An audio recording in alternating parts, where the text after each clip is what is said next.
Welcome to the Israel Answers series, connecting Israel, the Bible, and you. Join Susan Michael as she explores timely issues and current events from a scriptural perspective to equip the Christian world with a balanced and biblical response. Be sure to subscribe for future episodes, which will ignite your faith and bring the Bible to life in your everyday world. Now, let's join Susan with your Israel Answers. We are here at the National Religious Broadcasters Convention, where we are meeting old friends and making new friends. And right now I'm with CEO Itay Granek, who is with Israel's Ministry of Heritage. So first, Itay, can you explain to our audience, what is Israel's Ministry of Heritage? We don't have that in America. Ministry of Heritage is about the place in Israel that have a heritage like Jerusalem and the Kotel and Marat HaMachpelah and all the places, the heritage places. And we have a lot of, because Israel is before a lot of thousand years ago. And we explain to the world about our heritage.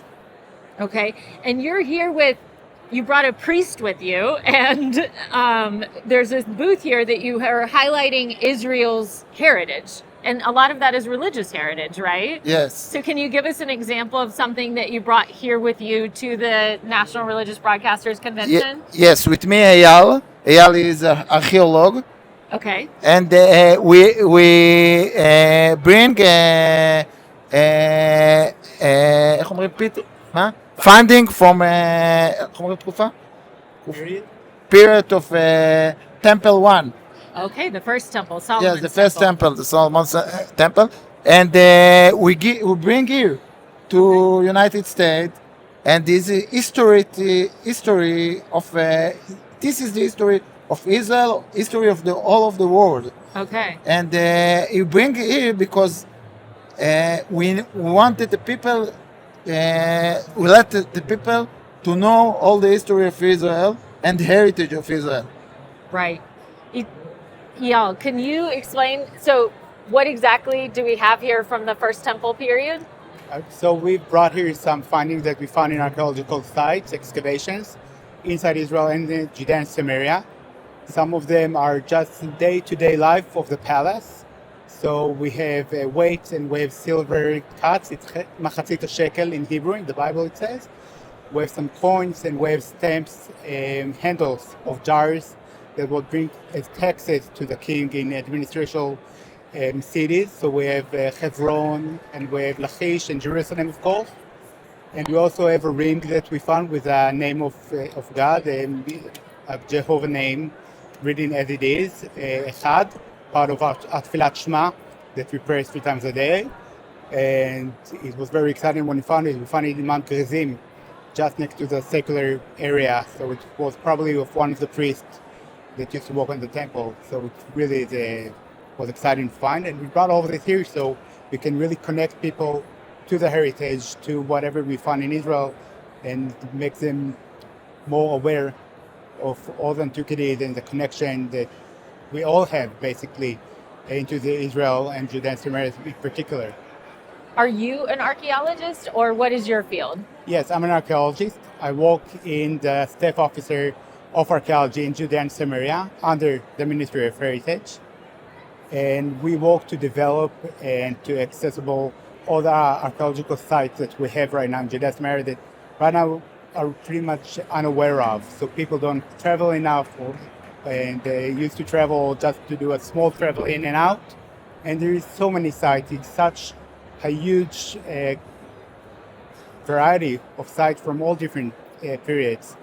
And we want to access it, to make it more accessible to people. So we now excavate a lot of our sites. We have founds from the Ministry of Heritage. So we excavate a lot of sites from Temple 1 and also from the Second Temple time.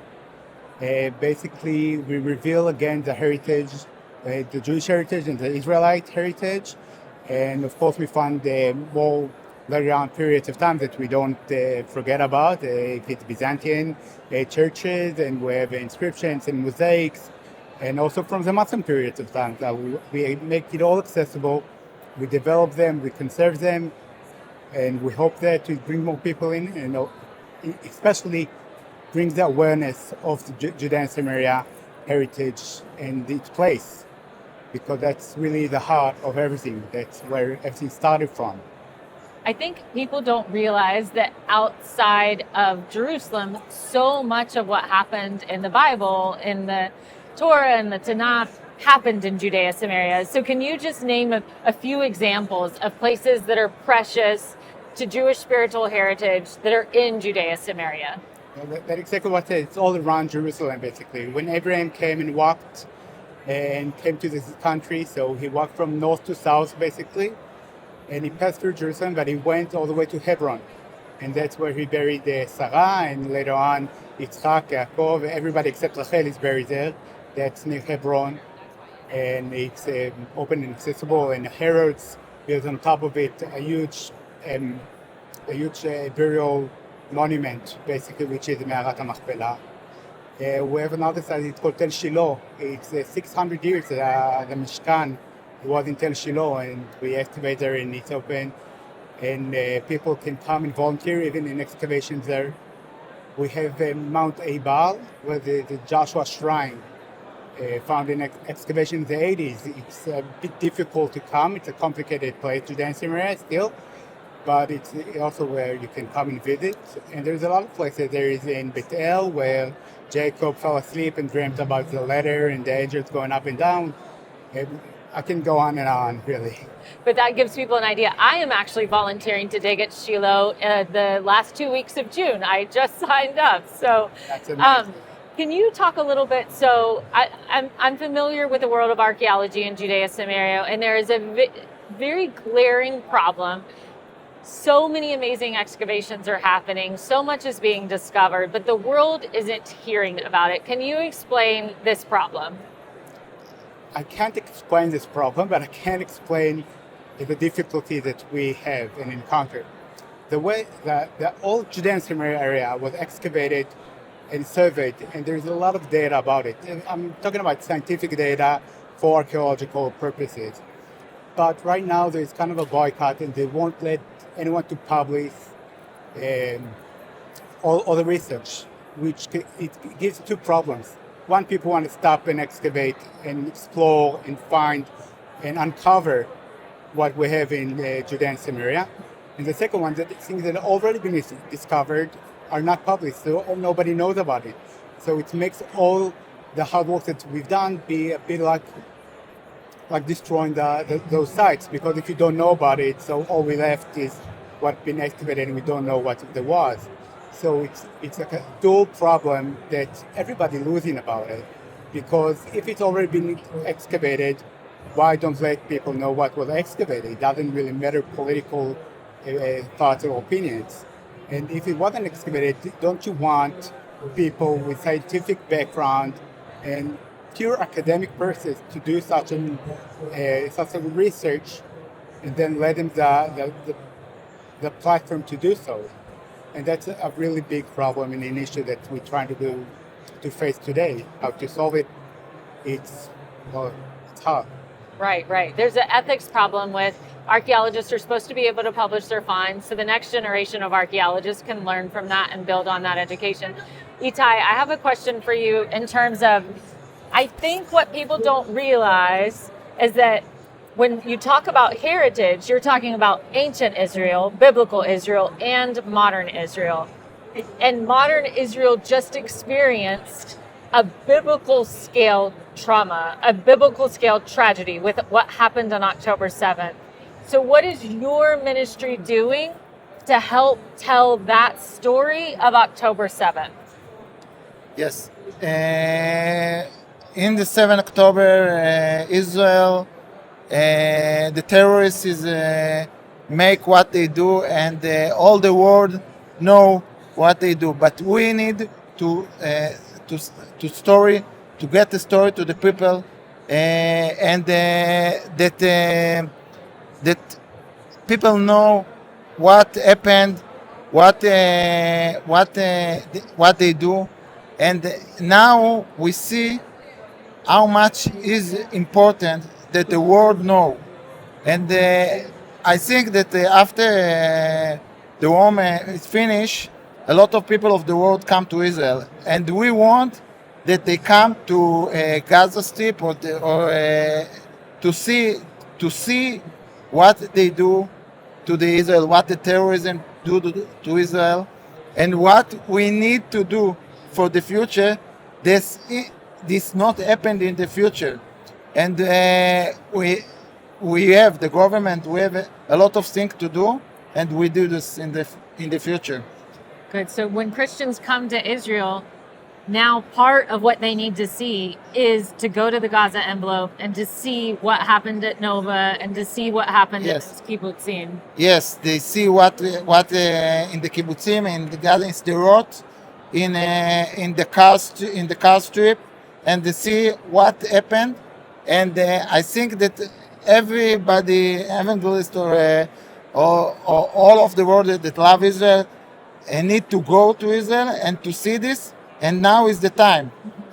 Right, because there's this narrative coming out, like denying October 7th with only 500 days out, that there's already people saying as if it didn't happen. Every narrative in the world, the Palestinians want that the narrative is, but I think,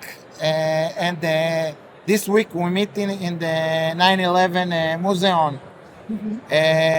We have a lot of meetings with them in this week in Manhattan, and we need to see the world and all of the world, what happened, the story, and we need to ask the people what we need to do that this is not happen again.